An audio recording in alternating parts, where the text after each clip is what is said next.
Hi, this is Crystal Cyrus from the OOTW podcast, and you're listening to Pop Goes Your World. If you haven't already, subscribe on iTunes. And while you're there, please leave us a rating and review. And now it's time for our feature presentation. I'm Chris McBrien, and the pop culture from Generation X is everything to me. And I'm Derek Myers, and I'm here to educate Chris on the great pop culture of today's generation. Episode 344, Platoon Movie Review.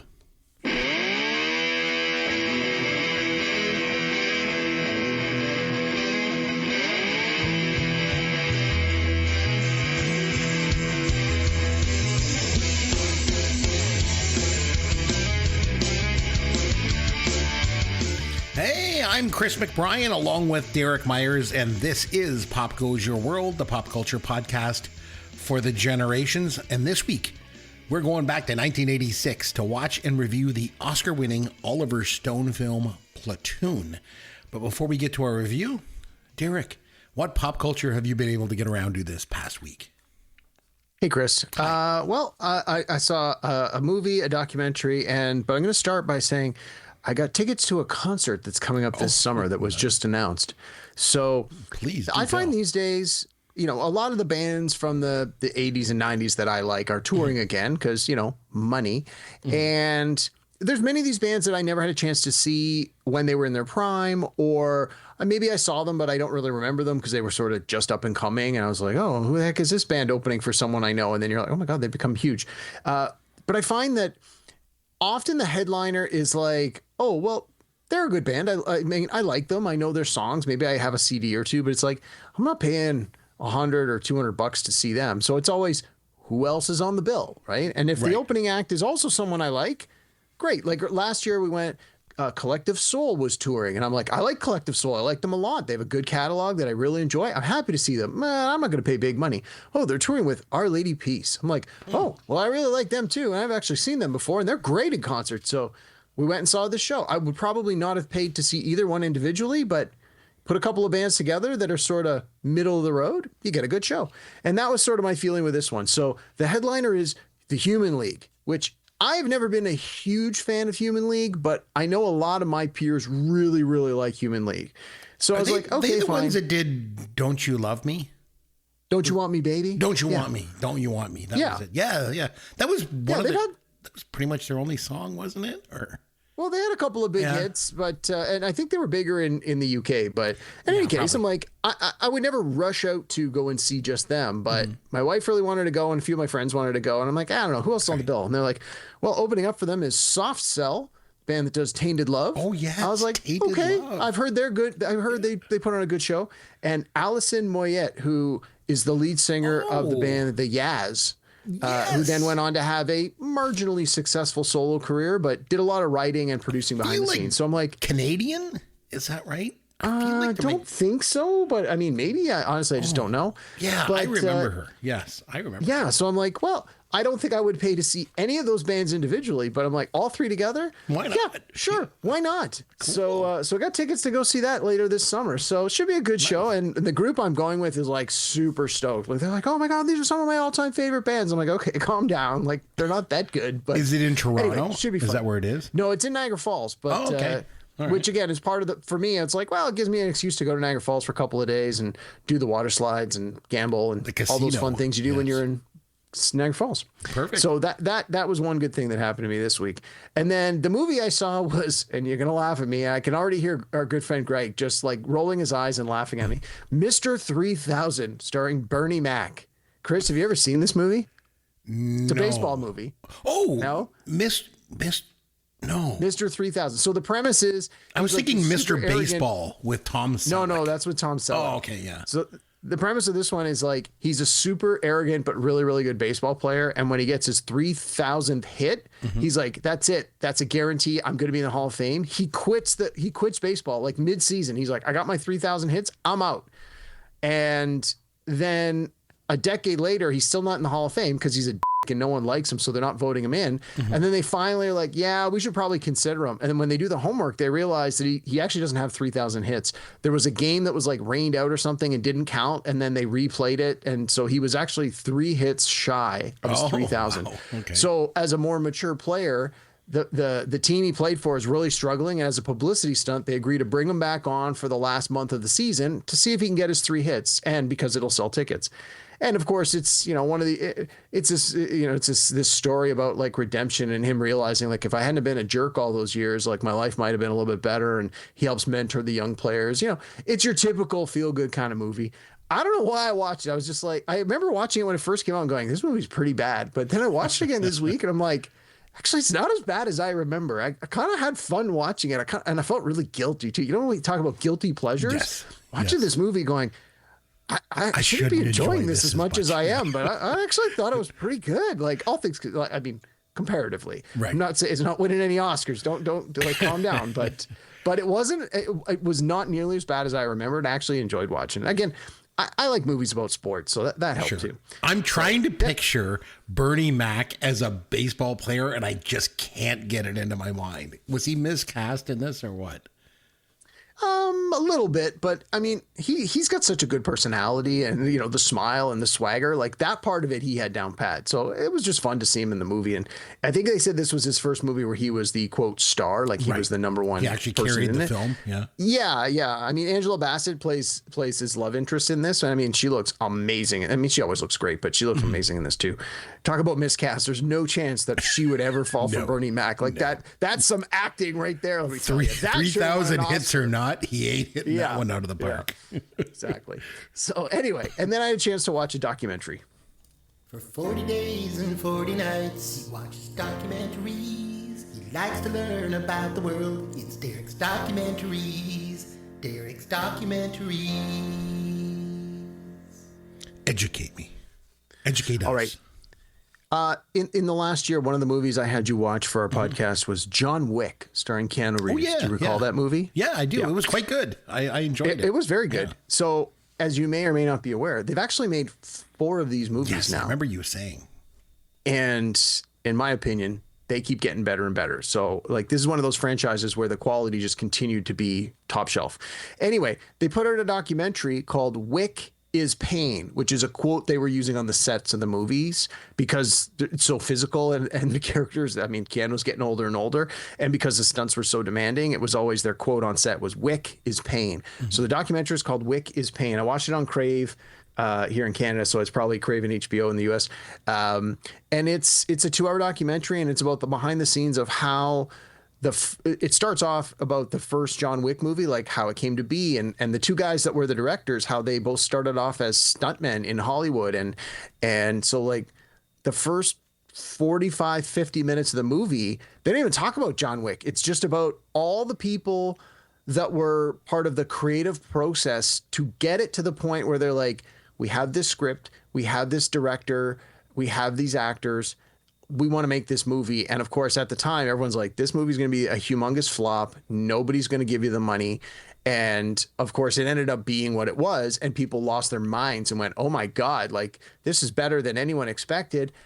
We need some more of these. So then the second sort of half of the documentary is about like where the series went after that and how some of the people had some fallings out after the first movie. Some of the people got brought on board. Some of the new cast and crew that came on after the success of the first movie. It was really, really good. I mean, I really enjoy these John Wick films to begin with, but I hadn't seen them since whenever we reviewed the first one earlier last year for our podcast. And after watching this documentary, I'm like, I think I'm going to have to go back and rewatch all 4 of these John Wick movies because just watching the little clips and hearing some of the behind the scenes and seeing how they put some of this stuff together and hearing the stories from the various people they interviewed, it's like, this, like these are great movies, and sort of understanding how it all came together, it made me like it even more. So yeah, if you're a fan of the John Wick franchise, Wick is Pain is the name of the documentary. It is excellent. So highly recommend you check it out. And sorry, where is it available? I watch it on Crave and HBO here in Canada. HBO. So. Okay. Yeah. All right. So for me, I actually have an announcement to make, Derek. Oh. So for years now doing this podcast, whenever we talk about my favorite movie, I always say how it's a three-way tie between Star Wars, Jaws, and Raiders of the Lost Ark. And I freely admit it's always been a bit of a cop-out, because the thing is, I could just never say for sure which one of those three that I like best. Like, I would watch Raiders of the Lost Ark, for example, and then instantly I'm like, okay, that's number one. And then I'd watch Jaws again. I'm like, oh no, that's number one. It's so good. So I could never just do it. So I've been doing a lot of thinking on this recently, and I finally came to a decision. And sometimes when there's like a few favorites and then like a dark horse comes in and takes the lead, that's what's happened here. Oh my. So Jaws. Did they make a Love Boat movie? I didn't know it existed, Exactly. but The Love Boat movie moved into number one. Shocking. Love Boat, the feature film. So as I mentioned, Jaws, Star Wars, Raiders of the Lost Ark, those were always like sort of my 1, 2, and 3 all together. They were just all Solid my picks. favorites. No arguments. They've slipped and they've been replaced.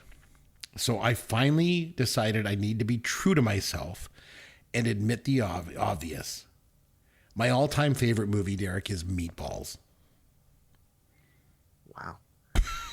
I know you don't like that movie. I don't know what to say. Like, are But I you thought feeling about it. okay? Have you been to the doctors lately, Chris? No, they're doing a lot of great things in brain work these days. Like, get a scan. Oh, come on. Take some pills. I Like, there's love that clearly movie. something wrong with you. I've been watching it since I was like 9 years old. I went to a screening with the cast last year, and I went to the location where they filmed it this past summer, and all those things made me realize that this really is my favorite movie of all time. It really, really is.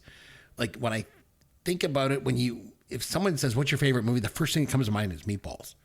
So my favorite movie of all time is, so I decided to do up my top 10. Because while I was at it. So I'm going to share it with you. Meatballs is number one. Hang on, I write these down. So Meatballs, okay. Yeah. And Meatballs. I decided to quantify the other one. So my number 2 favorite movie of all time, Jaws. Jaws, yeah. No surprise. Number 3 is Star Wars.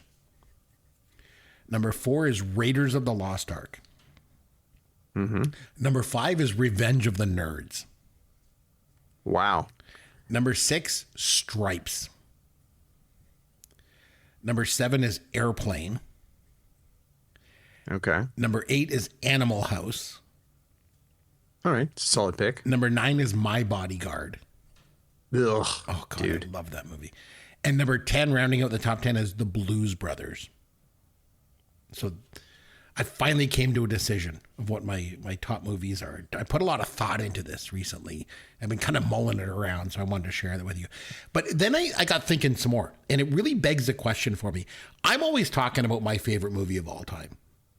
But I got thinking, Derek, what is your favorite movie of all time? Because I thought about it, and I thought, I don't know the answer to this question. So you need to share with me. You need to share it with our listeners. What is your favorite movie of all time? Do you have one that stands above the rest? No, I don't. I wouldn't say that I have one specific movie. Like you, I sort of cheat. It's like, oh, well, these are the ones that make my list. I wish you had sort of given me a heads up, because I actually do have a list. I put it together for someone I work with like Don't worry maybe about a year list. ago. Just like off the top of your head. Someone, Well, I mean, you get in an elevator for me- with somebody. You're at a Yeah. Comic-Con, you get in an elevator with somebody, and they're like, what's your favorite movie of all time, dude? And you're like, what do you say? Like, what comes to mind? Yeah, I mean, for a long time, I would have said Blade Runner, but I don't think that has the rewatchability that you would want in your favorite movie. And for me, I mean, I think I like Empire Strikes Back better than Star Wars, and I don't think that's a hot fair. take. I think a lot That's of people fair. Yeah. find that as well. But I think my top list would definitely include Empire Strikes. And again, it's going to sound so cliche. It's that joke. If you're a guy between a certain age and a certain age, it's going to be, Pulp That's Fiction, fine. Yeah. Shawshank Redemption. For a lot of people, it's a Godfather, which I like, but I wouldn't put it into my top 10. So yeah, I think it would be Empire Strikes Back, like you, Raiders of the Lost Ark. Pulp Fiction for sure is in my top 5. Okay, cool. And Shawshank. Yeah, and Shawshank for sure. Yeah, But you don't and honestly, have Back one to the that you're just Future like, is that's my Back to the favorite Future makes my top 10, no question. Doesn't make my top 5. I don't know. Yeah, let me think on it, and Yeah. next week when we come back, I'll have a definitive top 10 for you. So again, like you don't have one that just stands out when I think of like Derek. That's your, because I thought about it and like I don't think I could name what it is. So clearly, I wasn't crazy in thinking that. So No, interesting. well, and like we say, like I rewatch so many movies so many times, and so Back to the Future is a good example. It's been on TV on I think AMC or Crave or one of the channels recently, and it's like probably 5 or 6 times in the last month I've just turned on the TV and gone, okay, what's on right now, like in the middle of the day, and it's like there's Back to the Future, and I'm like, well, I know what I'm doing for the next 20 minutes. Marty's about to sing Johnny Be Good and then jump in the time machine, and the whole scene with the clock tower. I was like, I'm watching this. So it's one of those ones that the rewatchability for that movie is just so good. That definitely is up there. But Pulp Fiction is probably one of the movies I have seen more than any other movie in my entire life, largely because when I was at school, it was one of the only movies I had in my collection. And so I could watch it over and over and over and over again. And I did. Yeah, because it's funny when I think about you and what your favorite movie might be, I think Pulp Fiction would come to mind. So that one makes sense. But Here, I found my list. Okay, sorry. okay. This is the list. This list is from like maybe a year or two ago. Sure. So again, I would probably tweak it a bit. So I have Empire Strikes Back, Raiders of the Lost Ark, Pulp Fiction, Shawshank Redemption, The Matrix, The Martian with Matt Damon, Star Wars. Oh, hold on. Terminator Who's in that one? Matt Damon. No, there you go. Yeah. Number 6, I had The Martian. Number 7 was Star Wars. Number 8, Terminator 2. Number 9, Aliens. And number 10, Heat. And then I had number 11 was Back to the Future. So again, my list is a little fluid. Some of these things are sliding up and down the list a little bit, depending on what's what. But yeah, it's a pretty good representation of my list. There you go. Okay. All right. And then moving on, I also have this for you. Here's your dad joke of the week. By the way, I want to give a shout out to Greg Martin, our good friend, because he gave me this one. Okay. Oh boy. All right, Well, it should be Derek. good at least. Yeah. Oh, thanks. Okay. I had a whole bunch of toilet paper stock fall on me when I was at Costco the other day, but it's all good. It was just some soft tissue damage. I think your sense of humor has some soft tissue damage. It was Greg's, not mine. Oh, well, in that case, that was hilarious. Do you play a musical instrument? A buddy of mine that I play Dungeons and Dragons with, I play guitar. the veil of professionalism has been pulled back. Is that a special kind of guitar? I don't always do as much homework for this podcast as I should. Hey, get off my car. I think you're going to be assaulted if you keep telling those jokes. And he's got to go in disguise as a woman. You are crazy.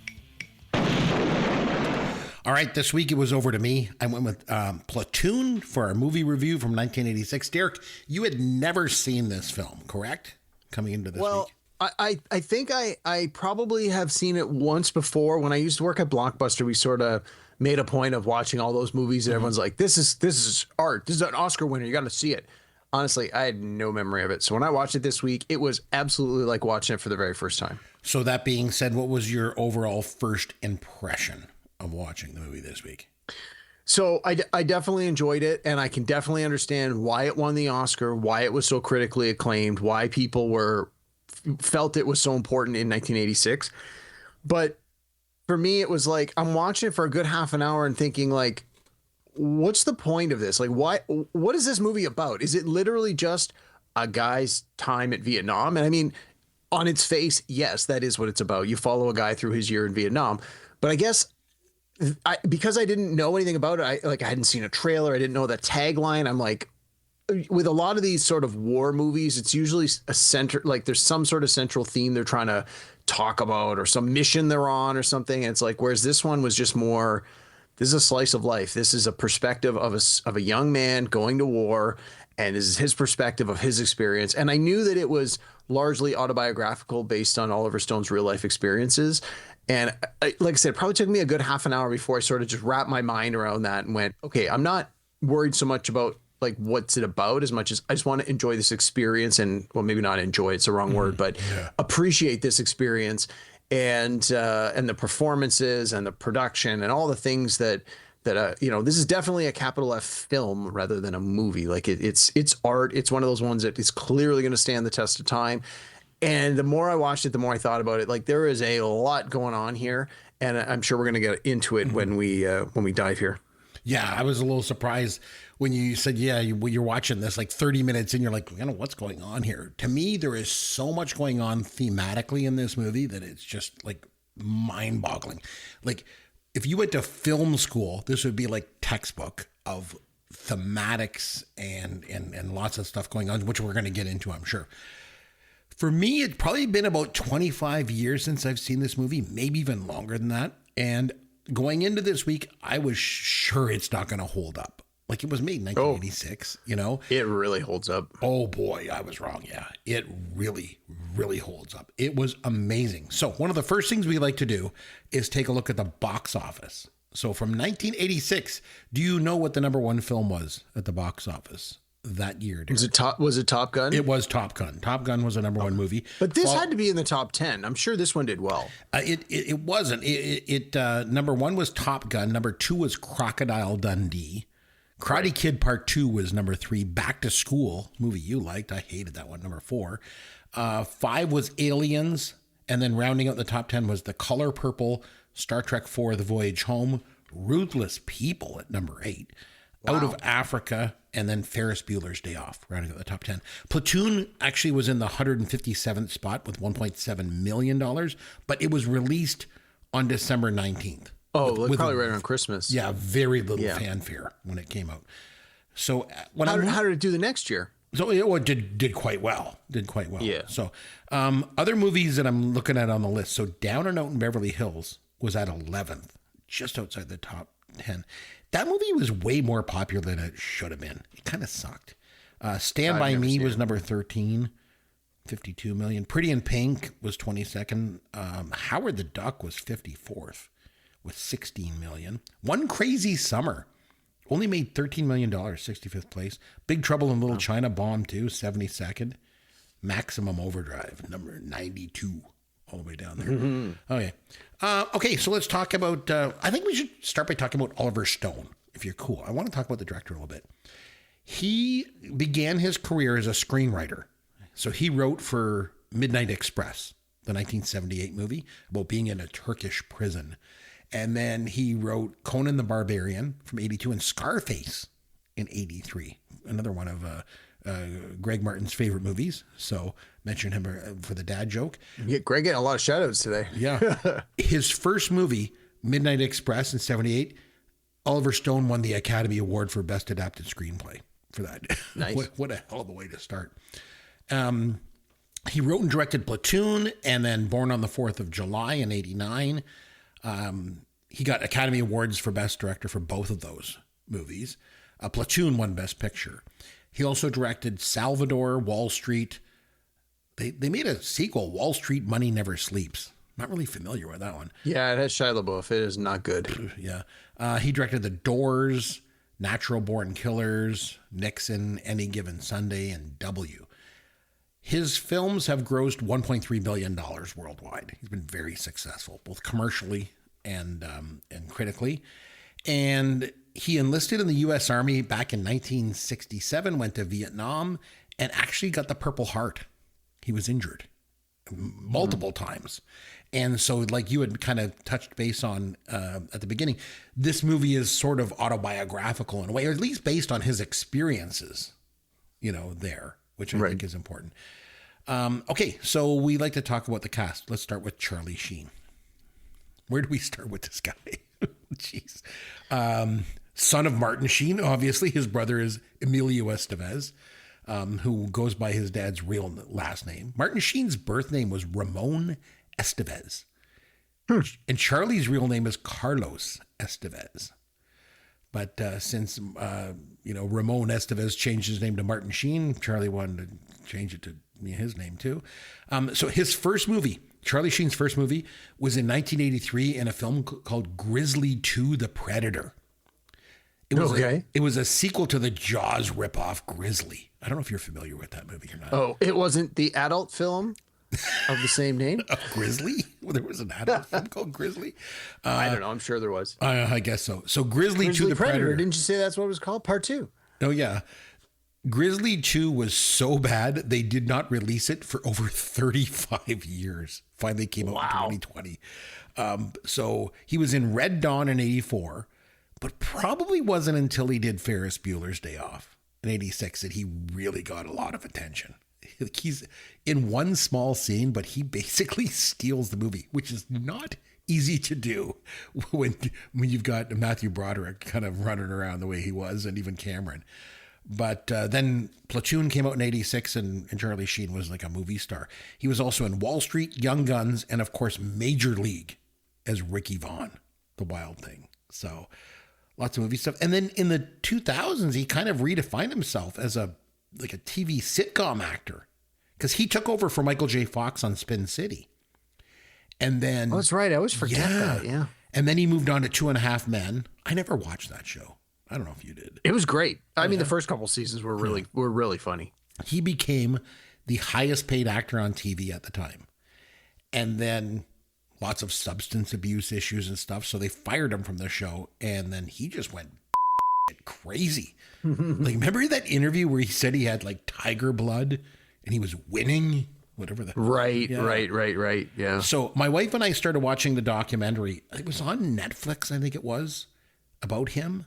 It's kind of new. It seemed to be like up near the top 10 of it. So we're like, oh, Charlie Sheen documentary, watch this. After about 15 minutes of watching it, I realized I could give two about Charlie Sheen, and I turned it off. It was terrible. So he's had a real up and down career, obviously, had some, a little bit of critical success. He's had a lot of commercial success, made a lot of money, but I don't know, at the end of the day, he's been partnered with a lot of very attractive ladies too. Yes, he has, including porn stars. I mean, he dated Ginger Lynn, for crying out loud. I'm not familiar with her work. Yeah. So there you go. There was something posted on social media the other day about some football game, and there was like I guess the camera panned to some girl, and it was like a current porn star. And I guess the meme going around is like a lot of the men in the, at home are like, well, I don't know who that is, when their wife's watching the game with them. But yeah, I don't know. Like, how do we look back on Charlie Sheen and his career? It's been so up and down. What are your thoughts on that? Honestly, I've never been a huge fan. I mean, he's been in things I love Major League. It's another one that if it's on, I'm watching it every time. But again, that's more of an ensemble cast. He's just one of the pieces. Like you said, I watched him in 2.5 Men the first couple of seasons. I thought the show was good. I enjoyed it. Never watched him in Spin City. And he did a lot of like bad. Well, I don't want to even call them B movies because a lot of them were released in the theater. But I remember when we worked at Blockbuster, there was a lot of movies that had Charlie Sheen in them, and you're just like, sure, we'll give it a try. And you're like, oh, okay, fine, whatever. It's he was. Again, he was in this, and he was in Wall Street. Like, he had some big hits. Like, he was in some very big, very important, very popular movies, but he was also in a lot of garbage. I think he had a lot of problems off screen, heavy drug use and such. And I mean, that usually doesn't lead well, but if you're really lucky, you become Iron Man one day. So yeah, there you go. Tom Berenger, we'll mention him next, played Barnes, obviously. I always felt like he should have been a bigger movie star. He never really cracked through, but he got started on soap operas. He started on One Life to Live in the 75-76 season. And then in addition to Platoon with Charlie Sheen, he was in Major League with Charlie Sheen as well, that you just mentioned. Yeah. And he was great in that movie as Jake Taylor. He was fantastic. He was really good, yeah. And again, you look at him in that movie, like, this guy is so good looking. Like, he should have been like this major movie star. He did a movie called Sniper. I never watched it. It got a bunch of sequels. Doesn't mean it was a very popular renter at Blockbuster. It had a clever cover box with like it looked like what you would see through a scope with the crosshairs on the cover and stuff. Again, it was one of those ones you come in on a Friday night, and you're like, I'm just looking for a mindless action movie, and someone's like, this looks good. It rented a lot. There you go. And kind of like Charlie Sheen later on, doing TV. Tom Berenger, I don't know if you remember this. He was in Cheers. At the very end of the series, he was Rebecca's boyfriend. He was a plumber. He was nominated. Remember. Honestly, Cheers was never really my show. No. But I like that. I like Cheers a lot. I remember that. And he was nominated for an Emmy Award for his performance in Cheers as, guest actor in a comedy series. So wow, I had no idea. Oh yeah, Willem Dafoe. We got to talk about. He played Elias. Really, you think with this film, it's a little bit funny because if you just looked at the actors' headshots, you would probably think Berenger was the good guy and Dafoe was the bad guy because just the way they look. But they played obviously against type or whatever. They both played their parts so well. So it's Willem Dafoe, not William. Right. Although his birth name is William. For some reason, he changed it to Willem. Very talented, very unique actor. Definitely not the typical Hollywood leading man type. That's for sure. His first role was actually a small part in Heaven's Gate. He was uncredited. Probably for the best. It was one of the biggest bombs in movie history. He was in The Last Temptation of Christ. I personally think that kind of shadow blacklisted him for a bit. There was a lot of conservative types that were offended by that movie back in the day. Yeah. I remember when it came out. Yeah, I remember. I really think it impacted his career. I really do. Probably best known as Norman Osborn in Spider-Man, I would say. I don't know if you'd say best known, but that was certainly a big role for him. I think younger people probably would know him from that.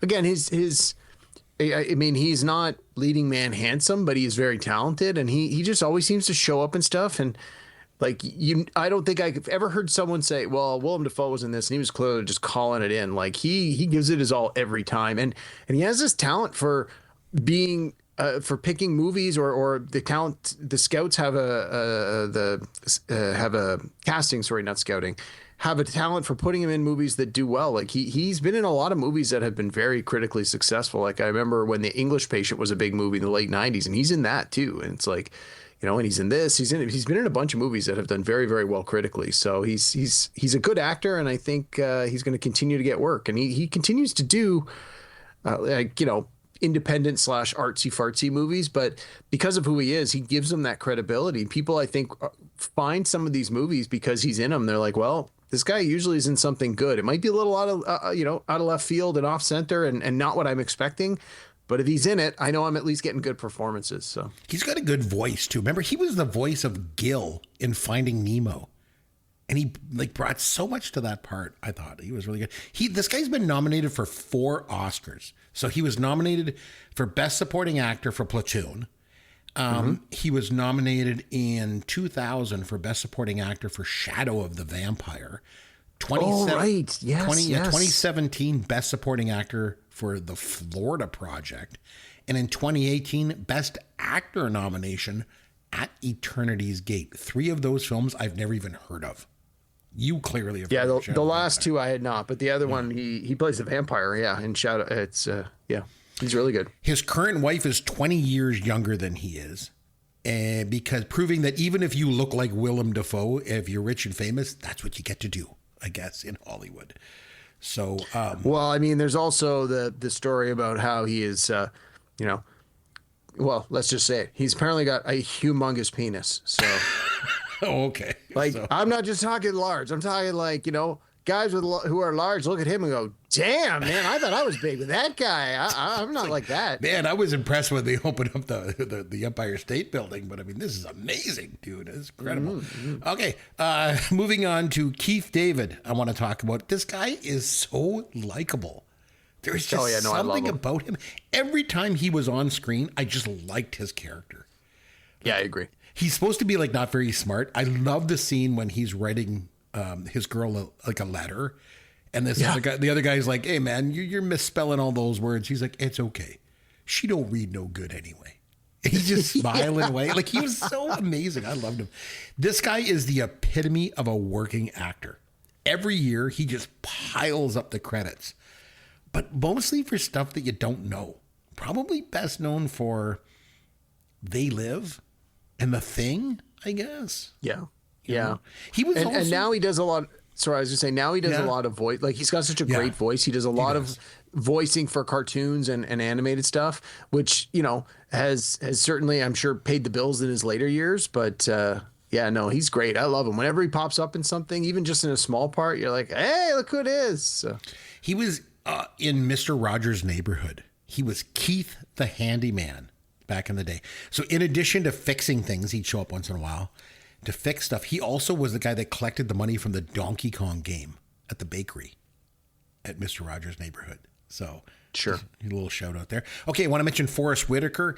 He's done a lot of acting. He has a very acclaimed acting career. He's got an Academy Award, a Golden Globe. He's got 2 Screen Actors Guild Awards. But to me, he'll always be Charles Jefferson from Fast Times at Ridgemont High. From Fast Times. Oh yeah, I always think of that. Want to mention Corey Glover. He played Francis. He had a really small part, and this was pretty much it for his acting career. But he's better known. I'm sure maybe you know this, you don't know this, but he's the lead singer for the rock band Living Colour. Did you really? know I didn't know that. Yeah, no. The guy that played Francis. So recently I got a subscription to Amazon Music and I added a bunch of their songs. Man, I used to love that band. They are amazing. I've sort of rediscovered them recently. Yeah, they're really good. Most people know them for Cult of Personality, but they also did Glamour Boys. You remember that song? Yep. And my favorite song of theirs was actually Open Letter to a Landlord. Love that song. Oh, man, they had some good stuff. I also want to give a couple shout outs here. So Richard Edson, he was one of the Platoon soldiers. It's kind of a blink and you'll miss him role. There was a few of them in this movie. He was one of the pizza delivery guys in Do the Right Thing. There was him and John Turturro. And he was also one of the guys that steals Cameron's dad's car. Yeah. That's right. Ferris Bueller. Yeah. Ferris Bueller's Day Off. They drive it around Chicago. So, and then Johnny Depp also had another blink and you'll miss him part in this. He was really small. He was the interpreter. Yeah. Yeah. I want to mention Kevin Dillon too, because he is in one of the most brutally horrific scenes in movie history. And we're going to talk about that in a bit. So we'll come back to that. But man, what stood out to me, not only does he look like his brother, Matt Dillon, his voice is almost exactly the same as Matt Dillon's voice. You could close your eyes, hear him talking like, hey, man, it's Matt Dillon. Like, it's odd that you have siblings that have like the exact same voice, you know? So I don't know. It really stood out to me. I mean, now I always think of him as Johnny Drama from Entourage. Like, it was good that he sort of came into his own. Like, obviously, this was a big part for him when he was really young, but he never really popped like his brother did as a big movie star. So it was nice when he was on Entourage and then that show became really big that he sort of had a second career, like a second life at it. So not that he ever really went away. He did a lot of like independent stuff. I can remember seeing him in things at Toronto Film Festival that never really got released, but yeah, no, it must have been hard for him. Came into his own. Because to get out from his brother's shadow, because he just looked and sounded so much like his brother. Well, exactly, yeah. Like, it must have been hard for him to get parts, because he'd just be like, we'll just bring in Matt Dillon. Like, why would we bring in this guy? Yeah. Right? So it's going to be tough. Okay, so I want to talk about the themes that are in this film, and I also have some questions for you. I want to start with a question. Do you think this movie feels more real than other war movies, and if so, why or why not? Yeah, I mean, it definitely does. Not that I'm a connoisseur of war movies. They're not usually my genre, but I have seen my fair share of them. I mean, in the 80s, you had so many war movies, Vietnam movies. So I've certainly seen a lot of them. But knowing that this one, that Oliver Stone is on record as like saying that it's largely autobiographical. It's drawn from his real experiences and people that he knew. I think that certainly gives it a tremendous amount of credibility right out of the gate. But also just watching it and seeing how the various people interact with each other and the kind of things that they do and don't do, the kind of choices they make, the kind of autonomy that many of them have to do things, unchecked. And that really sort of struck a nerve with me as like being realistic. And I think in today's day and age, and we talked about, does this hold up?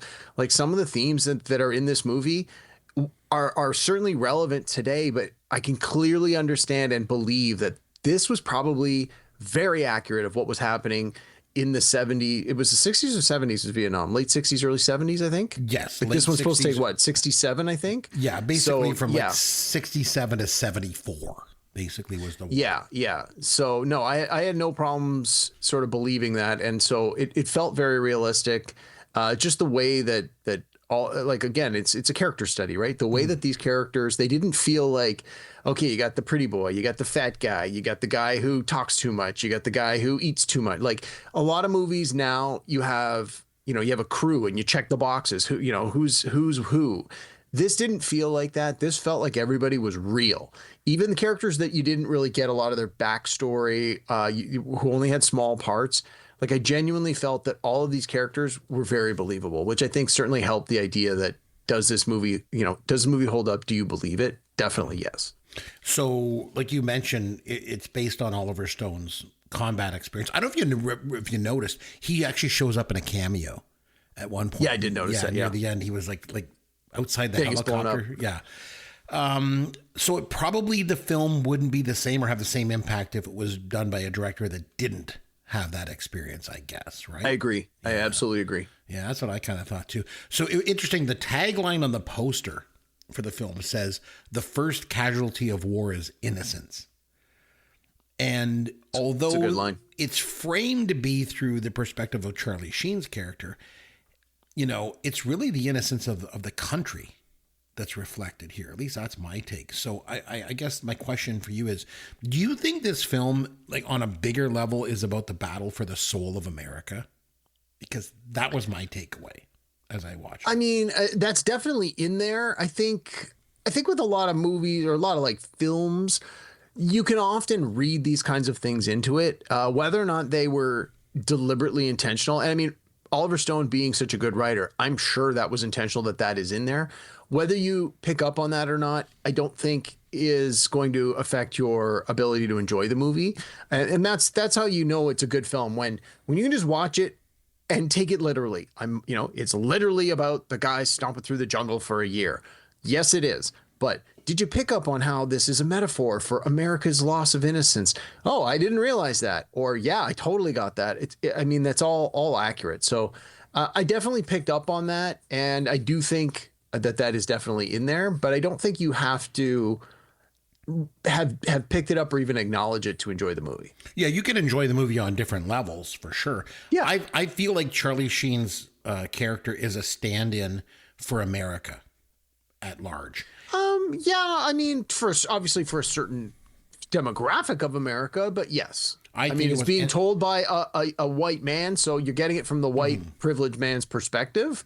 But no, I think it does a good job for what it is. Well, we'll circle back to that, because that's a good point, whether it's the white man's perspective, because, versus, some of the black soldiers and kind of how the system works. I want to come back to that.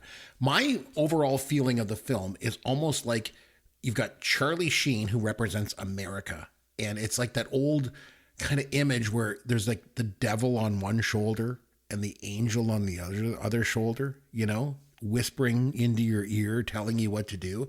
And the angel is Elias, who's the good, the good thing, things, trying to be like, I guess, as good as possible. And then you've got evil on the other side, which is, Barnes, and they're both competing for the soul of this character, but they're also both competing for the soul of the country. And Vietnam kind of brings it all to light. That was a big take of mine. I also like the quote that opens up the film in the opening credits. It says, "Rejoice, O young man, in thy youth," from Ecclesiastes. Because again, it's all about, like you mentioned, the innocence of America and how the innocence was broken, So Barnes, I think he's evil. I think he's a villain. Is he a villain, or is he just a product of the war, do you think? I think a lot of both. I think he's, the fact that he has risen to a position of power and is able to abuse that power as he sees fit, because he's playing the system, right? He understands where the levers are, what he can do and get away with. And when he does cross the line, he understands how to solve the problem. In the course of the movie, you see him, basically kill an innocent woman and beat up on the old man. And, when Willem Dafoe's character steps in to stop it, and then Elias says to the lieutenant, like, "I saw it, I'll make a report." And, Barnes says, he goes, "I have witnesses who'll say I didn't do that." Because again, he understands, he's got loyal his soldiers are going to be loyal to him and say what he wants to say. And he's been there long enough. He even counteracts the orders of the lieutenant. Like right at the beginning when they're like, he's laying out the plan before you really know as the audience member sort of who's who. The bosses are all there in one, and he's like, you go here and you go here. And then the guy comes to him after and goes, when we're together with the other senior soldiers, you should let me be in command. I'm the actual senior soldier here. But it's very clear that he's not. Right. It's like, he doesn't know what he's doing. Whereas Tom Berenger's character is like, I understand what's happening here. I have the experience. I have results, and I'm doing what I want to do. Get on board or get out of the way. And ultimately that ends up, coming to haunt everybody down the road. It's like those who just follow that lead end up being, doing well, and those that don't pretty much get screwed. Barnes versus Elias is basically a metaphor for the United States fighting itself. I feel like no question on that. So, question for you: which character do you think the film ultimately sides with? I think that it's deliberately sort of left up in the air, but I mean, I think now that time has passed, I think we all have to agree that Barnes has won. I mean, we just have to look at the current state of the U.S. to know that that's what's happening. There's no, you can't deny it. I agree. And also Charlie Sheen's character, he obviously changes from the beginning of the film to the end of the film, but his final act is basically to kill Barnes, right? Yeah. Do you think that him doing that is it moral clarity, or is it just emotional collapse? I guess, for lack of a better term, it's an impactful final scene. Like when Barnes is laying there, and Charlie Sheen pulls out his gun and points it at him, and Barnes says, "Do it." Before he even gets the words out of his mouth, 2 shots are fired. Like it was jarring. It was a jarring scene. Yeah. Yeah. And it makes you wonder, did he do the right thing or did he do the wrong thing? Like it's a question that you're left with when you leave this movie, which is good, which is a mark of a great film, I think, that makes you wonder about it and ponder it. But what are your thoughts on that? Did he do the right thing or the wrong thing? I think that it's one of these cases where, to stop the bad guy, sort of, quote unquote bad guy, to stop the bad guy, you basically have to become the bad guy. So it's not that killing him doesn't end it. Killing just sort of passes the torch. So it's like, he has been forced to do the thing that he has clearly had problems with. He didn't want to, whenever he saw the soldiers acting in ways that were morally reprehensible or straight up criminal, he would try and, there's a couple of scenes where he steps in to try and stop it. He tries to bring it to the authorities, and it's clear that he's struggling. He's seeing these things happen and he's powerless to stop it.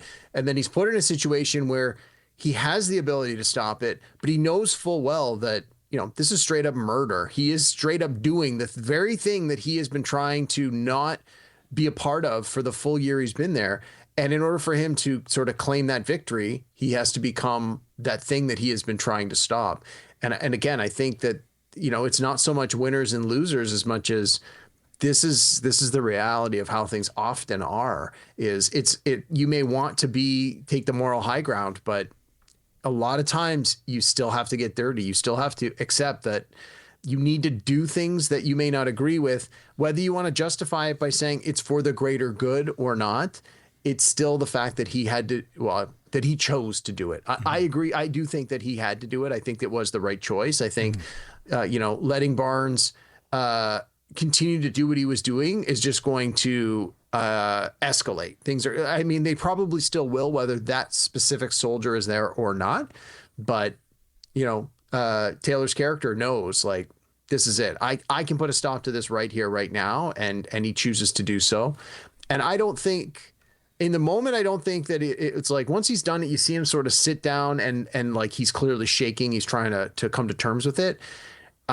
Whether or not that continues to haunt him in his life back home or not, or whether he, again, in his mind can justify it as this was a necessary evil and it's going to make other people's lives better. I don't know. It's an interesting question. Mm-hmm. And Barnes, clearly was, in the wrong and was facing a court-martial when all this was over. It was made very clear.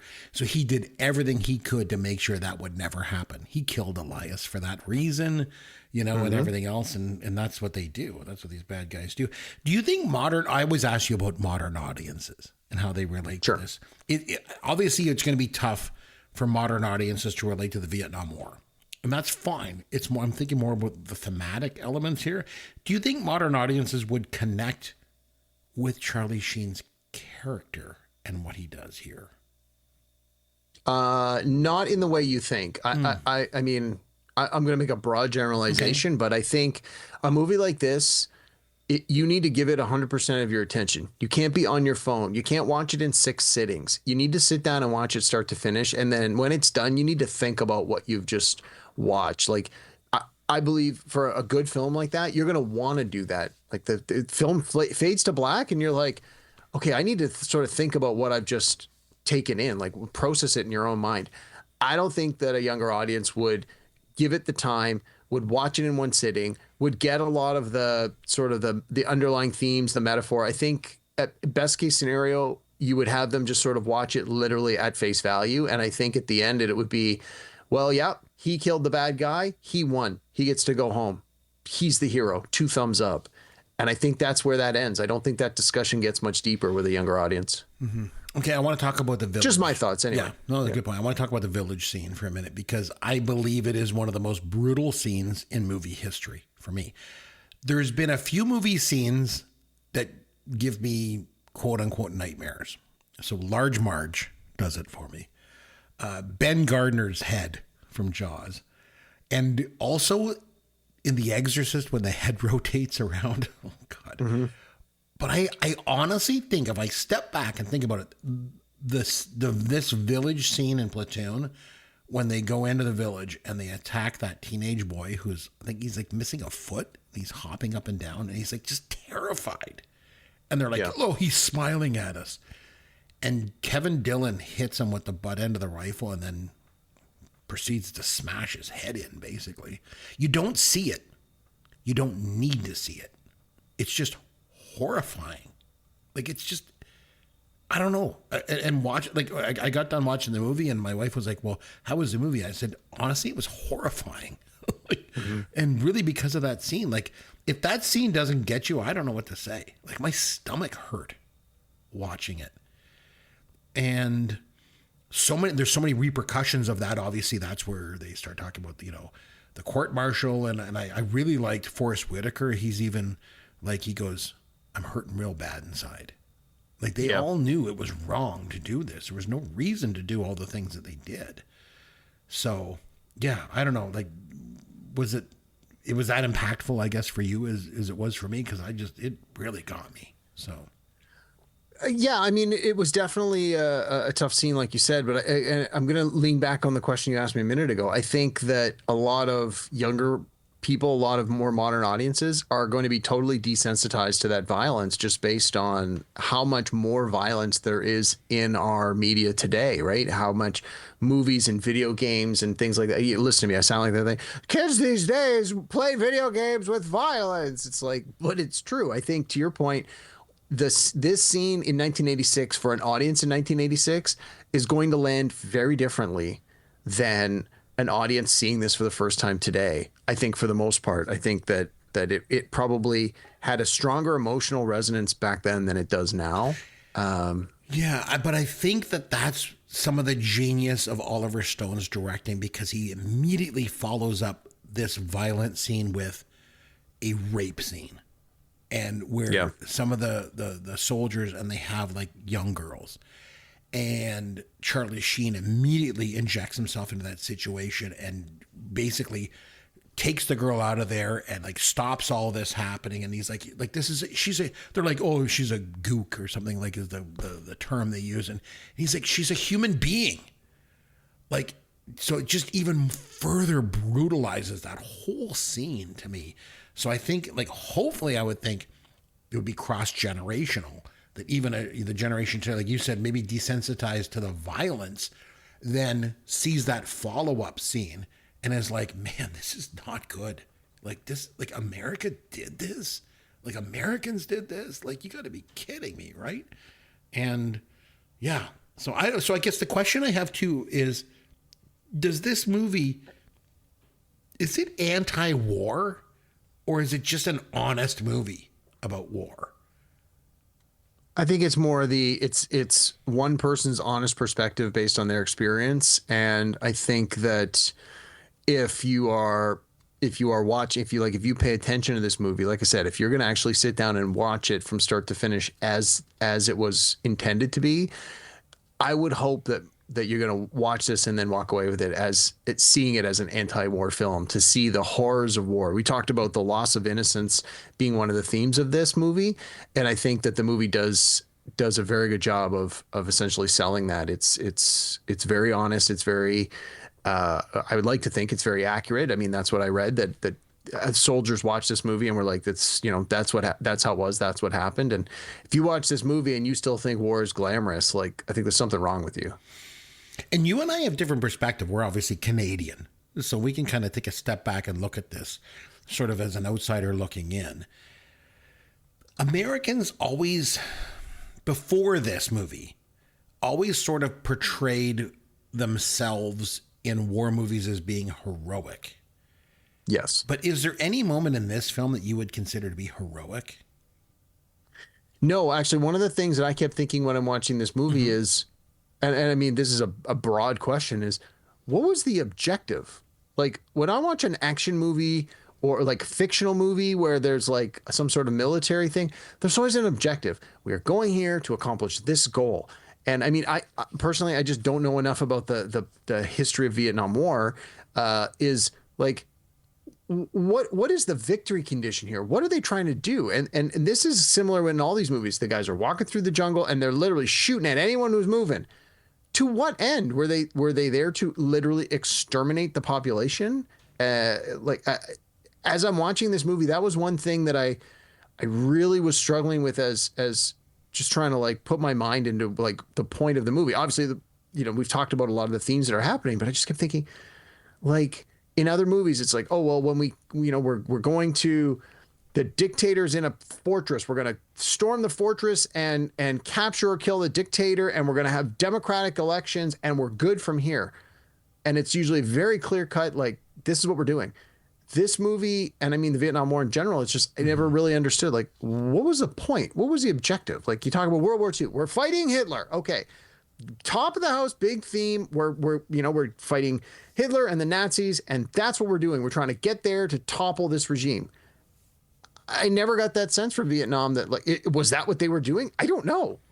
Great point. And you're not alone. Like, I mean, people at the time watching TV and the American public in general felt the exact same way. Like, why are we there? You're right. In World War II, common enemy, you got Hitler. We got to stop this guy. This guy is bad. In Vietnam, it was like, well, there's a domino theory. We believe that, if one country falls to communism, they're all just going to go like dominoes. So we got to stop this because heaven forbid we should stop, the march of communism throughout the world. And, so we're going to go into these jungles and fight these people. And like a lot of people were just like you said, what the hell? What's the point of this? I don't know. So probably the most iconic scene in the film, the most famous scene, is Elias's death. Yeah. When, it's on the poster of the movie. Exactly. It's a big deal.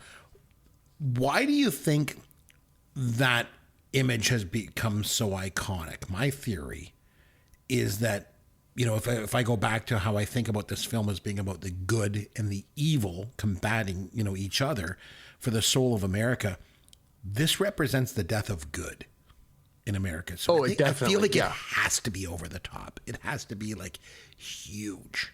And that was my take on it. So, yeah, I mean, I absolutely agree with that. But as I was doing a little bit of the reading and the trivia and stuff, apparently there was like a famous photograph and with a soldier in that position. And that was partly what Oliver Stone was trying to recreate in the movie. So I was like, oh, I didn't realize that. So. And the film ends with the line, "We did not fight the enemy, we fought ourselves," which again I think just feeds back into absolutely the true. Talking about. So on that note, what do you think is the ultimate message of this film? Well, I mean, it definitely is highlighting the reality and the horrors of war. So I think, but again, it's like you said, it's the loss of innocence of the country. I mean, I don't know. It's hard to sort of nail down into just one thing. For me, it's about this. It's about the system. Because Charlie Sheen's character makes a great, he has a great quote in it where he says, it's the system. Guys like Elias die. Guys like Barnes get to live and make the rules. Yeah. And to definitely. me, that is as relevant today as it ever was. The United States system is broken, and it's been broken for a long time. Oliver Stone said it in 1986. It is still true in 2026. For me, that's what this movie is about. That the system absolutely agree. Broken. It's a divided society. You got two sides. You got one good, one evil, and both of them are fighting for the soul of America, and the bad guys are winning. And so for me, it was a hard movie to watch. It was difficult. So you want to give it a rating out of 10? Probably give it a 9. I would give it 9.5. I would go that high. I thought it was really, really, really, really good. And I thought it held up. And like I say, a lot of the themes are just as relevant today as they ever were. I'm really glad we went back and watched this movie. So I'm really happy. Yeah, again, it wouldn't have been my first pick, but it was on my list of things that I knew I needed to, I guess, revisit. Like I said, I'm sure I had seen it before, but I had absolutely no memory of it. So I'm glad I had a chance to go back and watch it, but it's certainly not a movie that, hey, look, it's on TV next month. Let's sit and watch it. No, it's like, I've seen it. I'm good for a while. Yeah, no, it's definitely an impactful film, and it's not something you, like you said before, Back to the Future's on. Hey, let's pick it up and watch it. No, Platoon, you're not going to do that so much, but it's definitely an important film. So, all right. So on that note, what do you say that we have some fun with Caveman? All right, it's over to you, my man. That means I get to sit back. I get to relax. I'm going to have myself a beverage, and you are going to take me on a trivia journey. So let's go. All right. So I was struggling to try and find a trivia theme that would fit in with this movie. We've done some trivia on some of the performers in this movie before. Sure. And honestly, I just couldn't come up with a reasonable trivia about like war movies, Vietnam movies. Plus, I wasn't sure how familiar you were with a lot of those. By the way, I just want to interject. Yes. At some point, we should do a topic on war movies and come up with like top 5 war movies. Jeez, yeah. That would be interesting. Okay, sorry. Anyway, so with this, what I ended up doing was I just went for something a little more literal and a little more fun. So this movie is called Platoon. Yes. It's a one-word title, and it's got a double O in it. So I'm going to give you the synopsis of a bunch of movies, and the answer to every question I give you is a movie title that's a one-word title that's got 2 O's in it. Okay. Now, there's a couple of them that have the something in front of it or something in front of it. We're gonna just let those ones slide. Now, the downside, and this is gonna be tough for you, is that I couldn't find a lot of older movies that fit this category very well. I have a lot of newer movies that fit this category. So I'm not trying to embarrass you. I tried to pick some ones that I'm hoping you'll be able to get, but honestly, I don't think you're going to do great on these trivia, but I did separate them. So all the questions I'm going to ask you at the beginning are from the year 2000 and newer. And then at the end, I have 5 questions that are from 1999 and older. So I'm going to end with ones that I feel confident you're going to get. So don't get discouraged. We're going to definitely end on a positive note because I know you're going to nail those last few questions without a doubt. All right. All right. So I'll give you the year and a short description of the movie. You give me the title. Every answer has the double O in it, and every answer is a single word. Wow. All right. So the first one is from 2014. Okay. The description is following a boy's life from early childhood to his arrival at college. This film was shot over 45 days between May 2002 and August 2013. I don't have a friggin' clue. Movie's called Boyhood. It stars Ethan Hawke. Oh, Boyhood. Okay. Yeah. It was a critical success because the cast aged over the course of the movie. Sure. All right. 2005.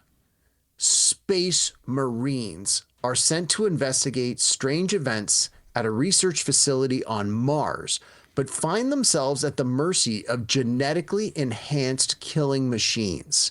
This movie is based on a popular video game. I was going to say Moon because I remember Nancy made me watch a movie called that, but that doesn't sound right. So, the video game, wasn't it called Doom? Yes. Okay, Doom. Yeah, I was like, yeah. I think the movie had The Rock, if I remember correctly. Yeah, I'm not a big video game guy, but yeah. Okay. All right, you got that one. Okay, 2016. A wise-cracking mercenary gets experimented on and becomes immortal, yet hideously scarred, and sets out to track down the man who ruined his looks. I'll give you a hint. We did this one on the podcast. Oh, we did? Oh, frig. It's a comic book movie. Oh, is it? It was with Ryan Reynolds? Yes. Oh, what the heck was it? It was called... oh, God.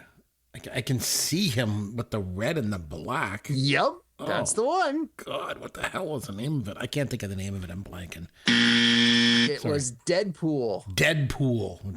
Right. I thought you might have got that one. Oh, I was All close. Right. Just couldn't recall it. All right. This one's from 2011. This is a Canadian movie from 2011.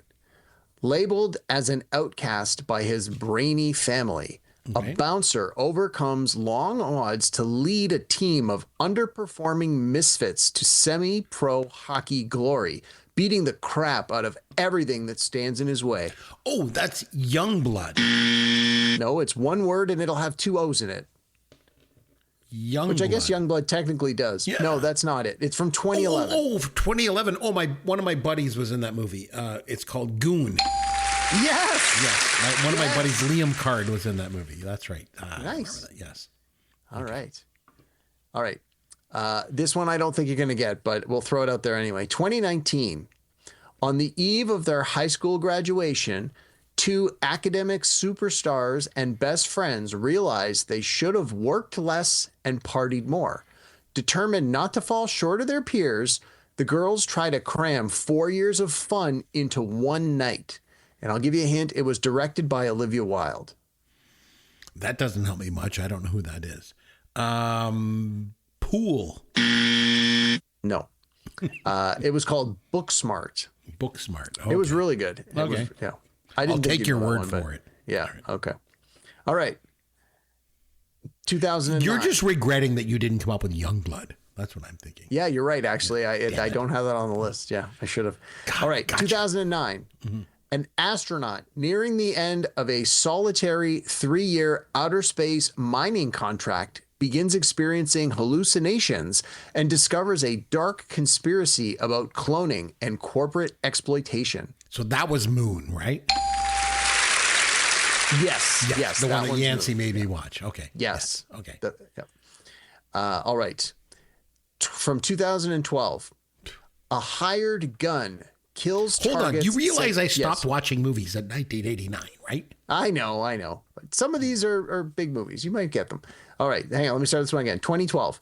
A hired gun kills targets sent back in time by the mob, but his life turns upside down when his future self is sent back to be eliminated. It starred Bruce Willis, if that helps. Bruce Willis in 2012? 2012. And Joseph Gordon-Levitt as the younger Bruce Willis. Was it? Oh, no. Shooter? Close. You want to take another guess? Shooting? Shoot? No. Called Looper. Looper. It's called Looper. Okay. All right. 2007. I'm going to give you half points on this one. An expert marksman living in exile is coaxed back into action after learning of a plot to kill the president. Now on the run after being double-crossed for the assassination attempt he was trying to prevent, he sets out for the real killer and the truth. Is that one Shooter? That one's Shooter. I'm giving you half marks even if you don't, because you just said it for the last one. That's what I thought. It was a little bit of a tip-off, so thank you. Yeah. I'll take the marks. Okay. This one I don't know if you've seen, but I know we've talked about before. It's from 2003. Okay. In an old school Las Vegas casino, its top gambling jinx breaks his curse when he falls in love, much to his boss's consternation. Alec Baldwin was nominated for Best Supporting Actor for this movie. Loot, I will say. Nope. Nope. It was I'm called just grasping Cooler. at straws. Yeah. No. Cooler. Cooler. Oh, okay. Yeah. William H. Macy is the cooler in the title. It's actually really good. Okay. All right. This one you may or may not get. This was a popular movie.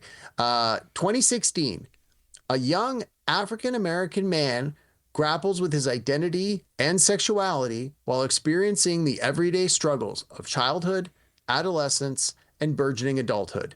This won Best Picture. That was Moonlight. Yes, it was really good. Yeah. Okay. The last one from 2000 and on. This is from 2002. I think you're going to get this one. Okay. A Texas baseball coach makes the major leagues after agreeing to try out if his high school team makes the playoffs. Was that The Rookie? Yes, it was. All right. See, I figured it's sports movie. You get it. Yeah.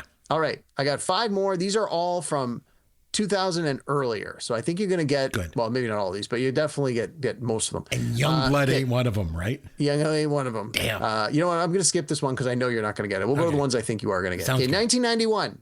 Yep.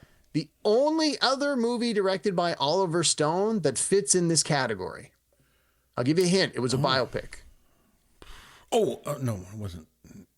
1991. Starred Val Kilmer. Oh, The Doors. The Doors. There you go. Yes, thank you. I needed the Ding, hint. ding. I was thinking Nixon. I'm thinking JFK. What? No. The Doors, right? Doors. Yep. I guess I was thinking Okay. about the long the ooh Yeah. sound. Not the, Yeah. Okay. Thanks. All right. 1991. Yep. When a pirate kidnaps his children, a grown-up child hero must reclaim his youthful spirit to challenge his old enemy and rescue his kids. So I've never seen it, but it's Hook. It is Hook. Yeah. All right. Robin Williams and Yeah. Dustin Hoffman and Yep. and Julia Roberts. Yeah. Never seen it, but I'm familiar with it. All right, we got Kinda 2 from the 80s to round out the topic here. Awesome. So I got confidence you're going to get both of these. I So the like one, that. Yes. 1989, Okay. right in the edge of your wheelhouse here. Yep. 4 siblings attempt to raise their children, each in their own different style, and deal with the joys and sorrows that process brings. Oh, is it Moonstruck? It is not. Just because It was directed by Ron Howard. Oh, Cocoon. Nope. Oh, but that was a good one. I should have thought of that. Cocoon was another one you should have thought of. That's directed by. Yeah, but that wasn't about Ron, 4 siblings raising their children. No, it wasn't. But Ron Howard directed it. So you're telling me Ron Yes, he Howard did. directed 2 movies that both had one word in it with double O? What Yes. the hell did he do in 1989? Starred Steve Martin, among many others. Oh, it was Parenthood. There you go. All right. I needed the hints. Okay, thanks. All right. Last one you're going to get. Let me finish reading it, but I guarantee you're going to get this one. Go for it. 1985. Mm-hmm. A group of young misfits discover an ancient map and set out on an adventure to find a legendary pirate's long-lost treasure. I was actually 15 years old, and I actually took a girl to the movies on a date to see this movie. I never got a second date, by the way. It was The Goonies. Yes, it is. All right. No, you did pretty well. I knew a lot of those were probably going to be tough, but I made sure And to throw in I some even hints. uncovered some ones that you didn't think of. Yeah, which I yeah, think was yeah, yeah. important. Moonstruck and Youngblood and stuff like that. Very good. And Cocoon. Yeah, I never even thought of that. Cocoon. Oh, man. What were you doing? Jeez. Okay, so next time out, it's your turn to pick a movie for us to review. What do you got? Yeah. Well, since we did such a big, heavy, important drama this time, I figured we should go the complete opposite way. We're going to find a nice, lighthearted comedy. Love it. So we're going to go to 2007, and we're going to watch Superbad. Oh, have you ever seen it before? I have seen it before. I remember years ago watching it. The one thing that stuck out to me was it really was reminiscent of 80s movies somewhat. So, Yeah, you definitely feel that. It's written by Seth Rogen and Evan Goldberg, and so I mean, if you're familiar with directed their by work, Judd you enjoy their work. Apatow, wasn't it?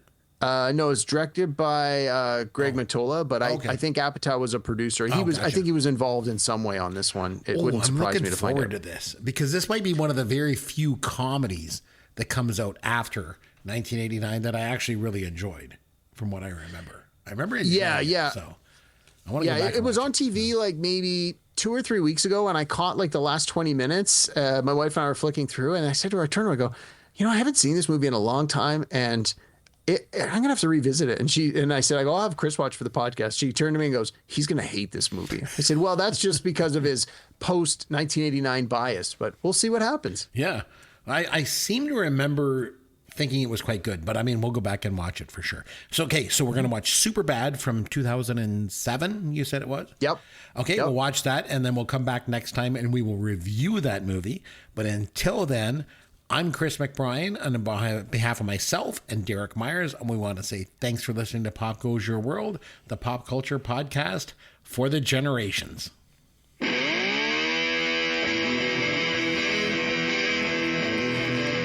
Thanks for listening to Pop Goes Your World. You can contact Chris and Derek at popgoesyourworld.com. Please take a minute and review the podcast on iTunes or wherever you download and listen to the show.